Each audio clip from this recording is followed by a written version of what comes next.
नमस्कार। आप सभी के अपने चैनल जय गुरुदेव उत्तराखंड पर एक बार फिर से बहुत बहुत स्वागत है। कामना करते हैं कि आप और आपके परिजन सभी स्वस्थ होंगे। इसी कामना के साथ बढ़ते हैं आज के अद्भुत क्रमांक की ओर। जीवन में प्रत्येक व्यक्ति चाहता है कि ईश्वर की कृपा एक ना एक दिन उस पर भी बरसे। प्रत्येक व्यक्ति चाहता है कि जीवन में जो भी कार्य मैं पूरे मन से करूं उस कार्य में मुझे सफलता मिले। तो आज के क्रमांक में हम यही बात करने वाले हैं कि आखिर कैसे आपको यह पता चलेगा कि ईश्वर आप पर बहुत प्रसन्न है। ऐसे कौन से वो लक्षण होते हैं जो आपको पता चलते हैं कि आप पर ईश्वर बहुत बहुत खुश हैं, आपके कार्यों से ईश्वर बहुत संतुष्ट हैं और आपके जीवन में अब ईश्वर का वरदान आपको मिलने वाला है। तो आज हम इसी क्रम पे चर्चा करेंगे और आपको बताएंगे कुछ ऐसे अद्भुत प्रमुख लक्षण जो कि ईश्वर आपके ऊपर प्रसन्न है, इस बात को दर्शाते हैं। तो आइए बिना समय व्यर्थ किए हुए बढ़ते हैं आज के अद्भुत क्रमांक की ओर। देखिए, ईश्वर की कृपा जब आपके जीवन पर होती है तो एक बात तो स्वाभाविक है कि आपको सकारात्मक लक्षण ही जीवन में देखने को मिलते हैं। लेकिन ये आपको कैसे पता चलेगा कि ईश्वर की कृपा आपके ऊपर हो रही है या होने वाली है? ऐसे कौन से वो लक्षण होते हैं जो आपको मिलते हैं?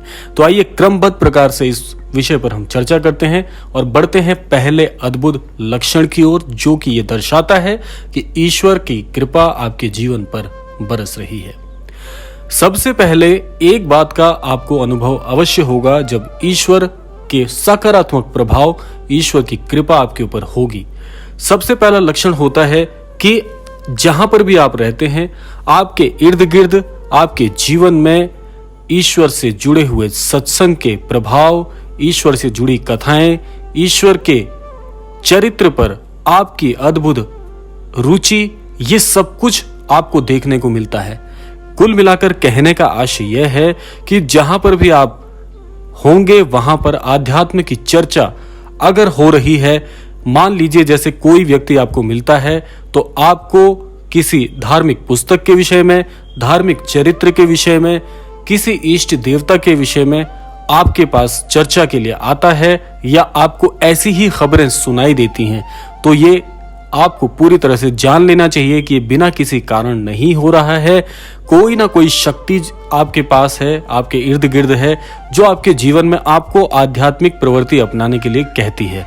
ये सबसे ज्यादा अद्भुत लक्षण होता है कि ईश्वर ने आपको आध्यात्मिक कार्यों के लिए चुन लिया है। आपके जीवन में बड़े बदलाव आने का यह सबसे बड़ा संकेत होता है। इसमें आपको क्या करना चाहिए, अब इस बात पे भी चर्चा कर लेते हैं। देखिए, संकेत तो आपको पता चल गया कि कौन सा वो संकेत है। अब बात करते हैं कि आपको क्या करना चाहिए। इस संदर्भ में सबसे पहले आपको एक निर्णय लेना होता है कि आप जीवन में जो चाह रहे थे वह स्वयं आपके पास चलकर आ रहा है। तो इसीलिए आपको ऐसे न्योते, ऐसे निमंत्रण अवश्य स्वीकार करने चाहिए। मान लीजिए कि कहीं पर भगवत कथा का समायोजन हो रहा है और ऐसे में आपको आमंत्रण आता है तो वहां पर आपको अवश्य जाना चाहिए। आध्यात्मिक चर्चाओं के विषय में, आध्यात्मिक धर्म कीर्तन, भजन आदि में यदि आपको निमंत्रण आता है तो वो आपको स्वीकार करना है। और एक बात आप अवश्य गौर करिएगा कि अगर ऐसे आयोजनों के लिए आपको चुना जाता है तो यह स्वयं ईश्वर की मर्जी होती है।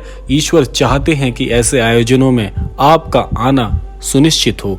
तो इसीलिए इस प्रकार के आयोजनों को आप अवश्य स्वीकार करें और वहां पर जितना भी सामर्थ्य आपसे हो सके उतना श्रमदान दें। ऐसे कार्यक्रमों में आप पूरा सहयोग दें और जितनी भी सहायता हो सके उतनी सहायता अवश्य करें। तो ये पहला लक्षण था जो मैंने आपको बताया।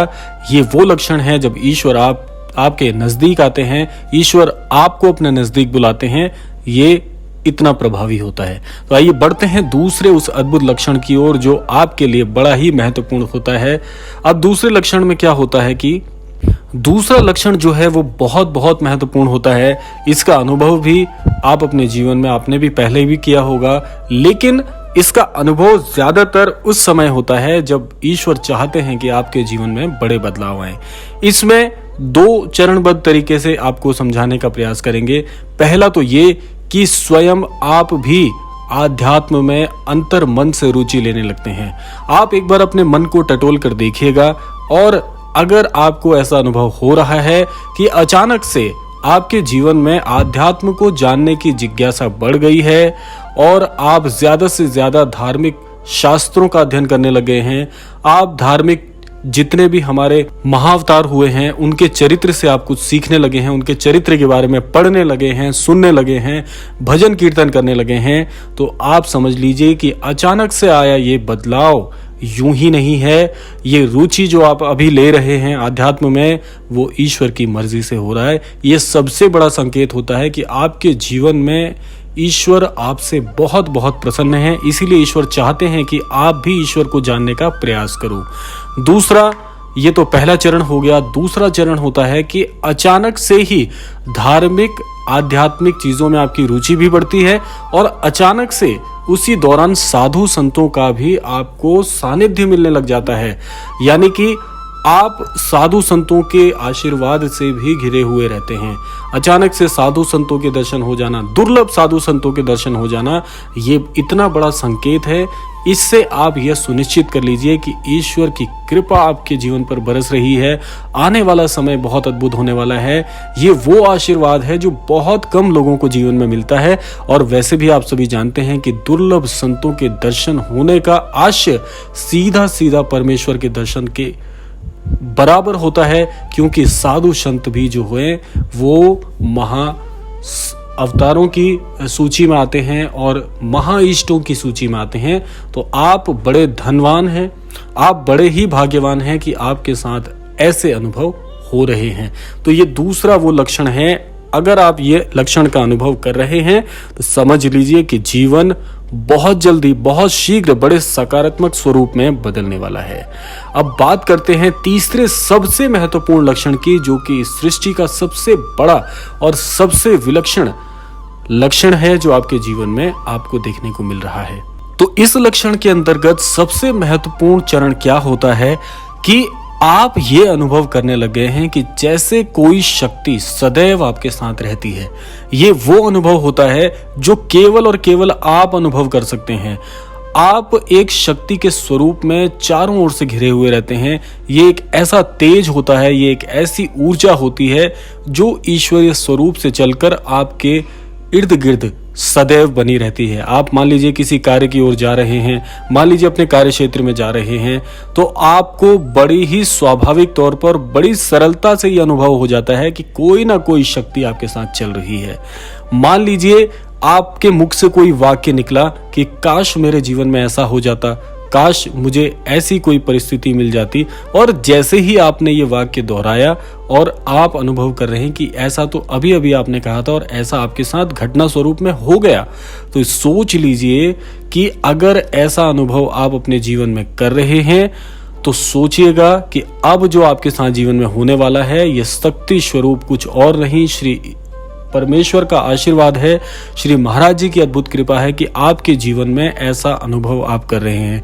ये दिव्य शक्ति का तेज इतना इतना अद्भुत होता है कि इसको आप अगर किसी को बताते भी हैं तो ये अनुभव केवल और केवल आपको होगा। आपको हमेशा ये लगेगा कि जैसे कोई ना कोई आपके आसपास जरूर है, लेकिन आप देख नहीं सकते, केवल अनुभव कर सकते हैं। ये इतना दिव्य और इतना गूढ़ अनुभव होता है कि बहुत कम लोगों को यह अनुभव होता है। लेकिन अगर ये अनुभव हो रहा है तो ये बताने की आवश्यकता नहीं है, क्योंकि ये जब आपको अनुभव होगा तो आप देखेंगे आपके जीवन में सब कुछ चमत्कारिक ढंग से बदल रहा है, सब कुछ चमत्कारिक रूप से परिवर्तित हो रहा है। जैसा आप सोच रहे हैं वैसा आपके साथ हो रहा है। जो प्रार्थना आप कर रहे हैं वो प्रार्थना आपकी स्वीकार हो रही है। जो मनोकामनाएं काफी समय से लटकी हुई थी वो सारी मनोकामनाएं धीरे धीरे अपने आप ही पूर्ण हो रही हैं।